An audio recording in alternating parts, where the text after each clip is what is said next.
ডিএসসির সুপারিশ সাপেক্ষে পদোন্নতির প্রজ্ঞাপন জারি করতে হবে।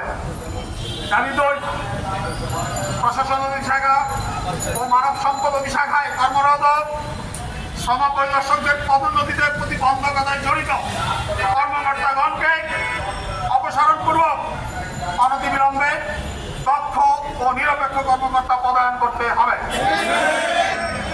দাবি নম্বর 3, শ্রম পরিদর্শকদের চূড়ান্ত জ্যেষ্ঠতা তালিকা প্রণয়নের দীর্ঘ সময় পর তা প্রশ্নবিদ্ধ ও পদোন্নতি বাধাগ্রস্তের জন্য পুনরায় সমন্বিত জ্যেষ্ঠতা তালিকা প্রণয়নের জন্য আবেদনকারী কর্মকর্তাদের বিরুদ্ধে বিভাগীয় ব্যবস্থা গ্রহণ করতে হবে। দাবি নম্বর 4, শ্রম পরিদর্শকদের উচ্চতর গ্রেড প্রাপ্তিতে বাধা প্রদানকারী কর্মকর্তাদের বিরুদ্ধে বিভাগীয় ব্যবস্থা গ্রহণ